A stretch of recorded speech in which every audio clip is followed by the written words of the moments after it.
Welcome to the channel students. तो आज है हमारा ये third part for the preparation of your chemistry exam. तो आज का हमारा टॉपिक रहेगा इलेक्ट्रोकेमिस्ट्री में से इलेक्ट्रोकेमिकल सेल्स। तो मैं आपको इसके साथ रिलेटेड सभी इंपॉर्टेंट फॉर्मूलेज एंड न्यूमेरिकल्स इसमें हो जाएंगे। तो इस पूरी वीडियो को ध्यान से सुनना और अपने नोट्स साथ में प्रिपेयर कर लेना। तो इसे स्टार्ट करते हैं।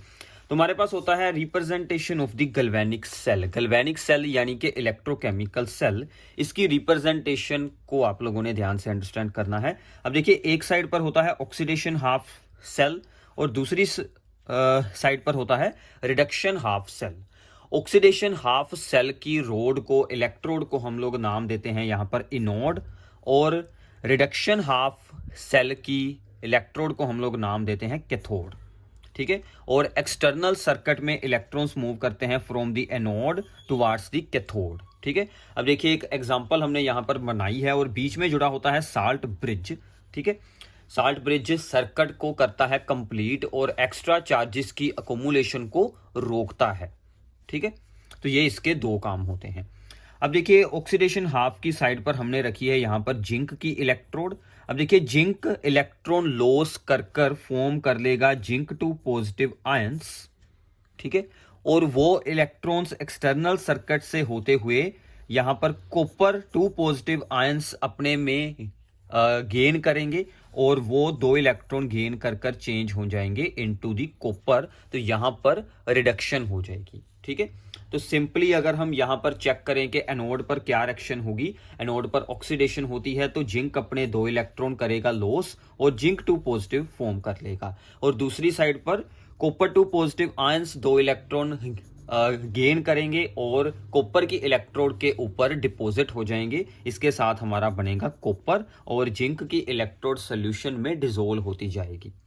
क्लियर है अभी? तो ये हमारी सिंपल सी प्रोसेस होती है। अगर हम इन दोनों रिएक्शंस को यहाँ पर ऐड कर दें, जब भी आप लोगों ने oxidation and reduction half reactions को यहाँ पर ऐड करना हो, तो आप लोगों ने क्या ध्यान रखना है कि नंबर ऑफ इलेक्ट्रॉन्स दोनों में सेम होने चाहिए। तो सेम इलेक्ट्रॉन्स हैं यहाँ पर, अगर ना हो तो आप लोग इसको इक्वेशन को बैलेंस कर इलेक्ट्रॉन्स को सेम कर सकते हैं। तो हमने इसको ऐड कर दिया तो ये हमारी ओवरऑल रिएक्शन मिल जाएगी।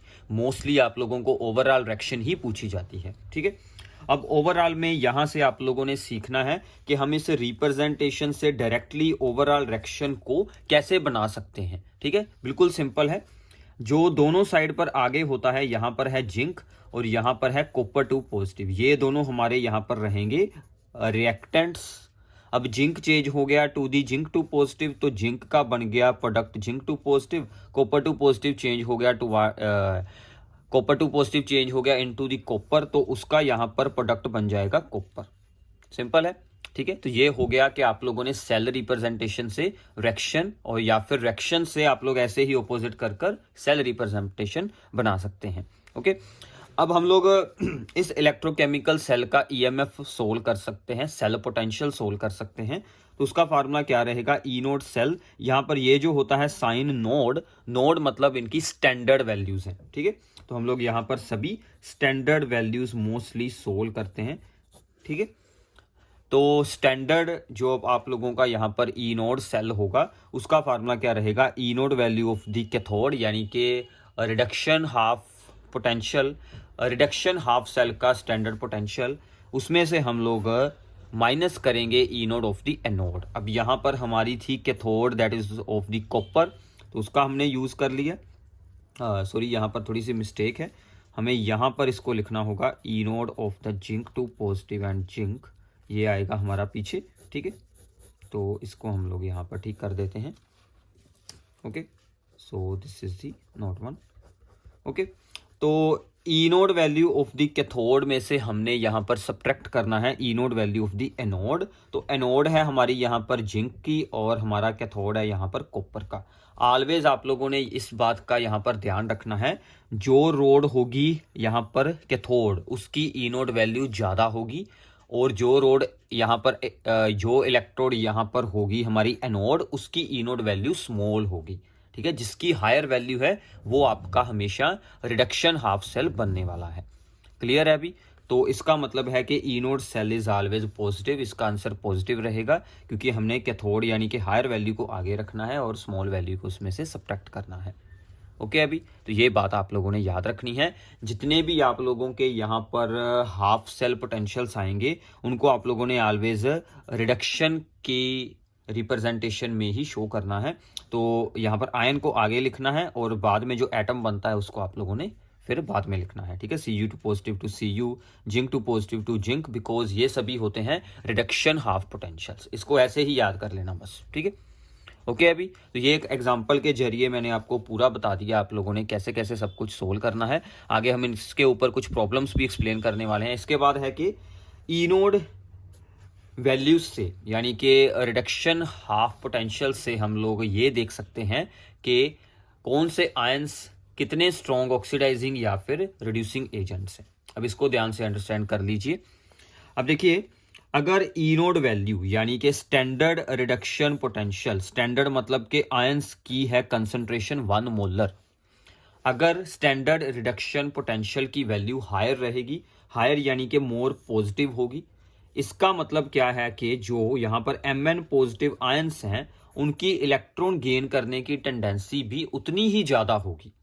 अगर Mn पॉजिटिव इलेक्ट्रॉन गेन करता है मतलब उसकी खुद की रिडक्शन होती है तो दूसरे की वो ऑक्सीडेशन करेगा। तो इसका मतलब it act as a strong oxidising agent. ठीक है, तो ऐसे ही आप लोग इसके ऑपोजिट भी बना सकते हैं कि अगर इसकी वैल्यू स्मॉल रहेगी, लो रहेगी, तो वो एक्ट करेगा स्ट्रॉन्ग रिड्यूसिंग एजेंट, फिर एक्ट करेगा इस साइड का जो एटम होता है वो रिड्यूसिंग एजेंट के जैसे एक्ट करेगा। ठीक है अभी तो ये आप लोग एक याद रख सकते हैं। इसके ऑपोजिट आप लोग खुद बना लेना। यहाँ पर फिर आ जाएगा कि more smaller value of the E naught, more tendency to loss electron by the M. ठीक है, नोट Mn पॉजिटिव, उसके पास तो इलेक्ट्रॉन लॉस ही नहीं हो सकते। और फिर यहां पर आ जाएगा M is stronger reducing agent. ठीक है, तो आपको ऐसे पूछा जा सकता है। ओके अभी तो ये मैंने आपको ऑलरेडी ही बता दिया था कि कैथोड की ई नोड वैल्यू एनोड से ज़्यादा रहती है।